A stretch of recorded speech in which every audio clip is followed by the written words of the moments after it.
বিএনপির আমলে যেমন হাওয়া ভবন চালু করে বিএনপির প্রেস্টিজটা মানে দলটারে ছোট হয়ে গেছে, এরকম হাওয়া ভবন চালু করেছে। এবং তারেক রহমানের দেশে আসা মাত্র এটা করতে হবে, তারা যারা বহিরাগত নেতা, যারা হাইব্রিড নেতা এবং ত্যাগীদের মূল্যায়ন করতে হবে এবং দেশের দ্রব্যমূল্যের দাম কমাইতে হইব, পরিবহন সেক্টরে যত দুর্নীতি চলতেছে দুর্নীতি কমাইতে হইব, ডিস্ট্রিক্ট যতগুলো গাড়ি আছে, কারণ বাজার যেসব খাদ্যদ্রব্য কাঁচামাল এগুলোর দাম কমাইতে হবে, এটা আমার দাবি। এবং তারেক রহমান আইসা দেশের যা অপরিবর্তনশীল, যেগুলো পরিবর্তন করতে পারেনি, শেখ হাসিনা করতে পারেনি, এগুলো পরিবর্তন করতে হইব। প্রশাসনকে স্ট্রং করতে হইব, প্রশাসন যাতে জনগণের বন্ধু। প্রশাসন আমার ব্যাড ট্যাক্সের টাকা দিয়ে খায়, আমার ব্যাড ট্যাক্স, আমি একটা জিনিস প্যান্ট কিনি, শার্ট কিনি, আমার এই ট্যাক্সের টাকা দিয়ে প্রশাসন চলে। সেনাবাহিনী, র্যাব, তারপরে বিজিবি, তারপরে বিএসএফ যেগুলো আছে এগুলো আমাদের টাকা দিয়ে চলে। বিএসএফ না, সরি, বিজিবি, প্রতিটা সেক্টরে আমাদের টাকা দিয়ে চলে। তো এটাই বলতে হবে যে যেই সেক্টরে থাকলে তারা জনগণের সেবায় নিয়োজিত, জনগণের পক্ষে কাজ করুক, যাতে দুর্নীতি না করতে পারে, পকেট বাড়ি না করতে পারে। পকেট বাড়ি করবে না, দুর্নীতি করবে না, এমন একটা সরকার চাই যে সরকার জনগণের বন্ধু হবে, এটাই আমার দাবি। আর আজকে 15ই আগস্ট এটা কিছুই না, একজন মৃত্যু হয়েছে, মারা গেছে, ইতিহাস শেষ। সে হয়তো ভালো কাজ করতে পারে, তার মেয়ে ভালো কাজ করে নেই, তার মেয়ে হাসিনা করে নেই, বঙ্গবন্ধু খারাপ আমি বলি না, খালেদা জিয়া খারাপ আমি বলি না, তারপর হচ্ছে জিয়াউর রহমান খারাপ আমি বলি না।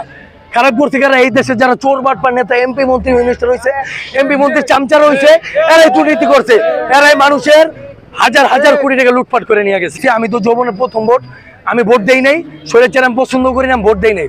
আমার বাপদাদা 14 গোষ্ঠী দেন, আমি ফেনীর ছেলে। ফেনী জেলা হচ্ছে খালেদা জিয়ার এলাকা, খালেদা জিয়াকে ভালোবাসি, কিন্তু তারেক রহমানকে আমি ভালোবাসি, অতটা ভালোবাসি, কিন্তু খালেদা জিয়া দেশের জন্য করছে। দেশে আরেকটা কথা বলি, খালেদা জিয়া যদি চাইতো দেশ ছেড়ে অনেক আগে পলাই যেত, সে কিন্তু পলাই চায়নি। সে বলছে আমি মরবো, পচবো, গলবো, দেশের মাটিতে বসবো। বর্তমান কিন্তু কিন্তু কিন্তু শেখ হাসিনা তার পতন, তার জানের ভয় করে ভয় পলায় দিল্লিতে গেছে, ইন্ডিয়া গেছে, এবার তো না দেশে থাকতে তার সাহস থেকে 17 বছর দেশটা চালাইছে, একটা শক্তিশালী সংগঠন ছিল আওয়ামী লীগ।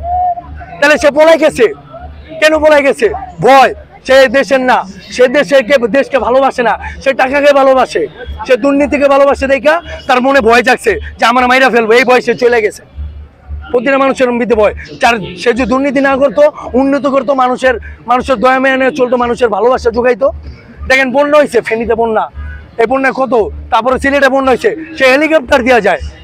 আর 88 বন্যার সময় খালেদা জিয়া নৌকায় করে গিয়া ত্রাণ দিয়েছে মানুষের কাছে। এটাও একটা বুঝতে হবো, লজিক দেখতে হবো, কোনটা লজিক, মাথায় ব্রেন দেখাটাই দেবো যে কে উন্নতি, কে দেশের জন্য ভালো, এটা জনগণই ভালো জনে। 71% মানুষ পেয়ারছে, কিন্তু আমার ধারণা আমি অ্যাজ এ স্টুডেন্ট হিসাবে আমি চাই ব্যালট বা ইভিএমে হোক, পেয়ার পদ্ধতিতে না হোক। আমি হচ্ছে তিতুমির কলেজের স্টুডেন্ট এবং গত বছর বৈষম্য বিরোধী আন্দোলনে আমি একজন যোদ্ধা বলতে গেলে, কিন্তু আমি যোদ্ধা বলি না, আমি সাধারণ মানুষ। আমি দেশের জন্য আন্দোলন করছি, স্বৈরাচারের পতনের জন্য আন্দোলন করছি।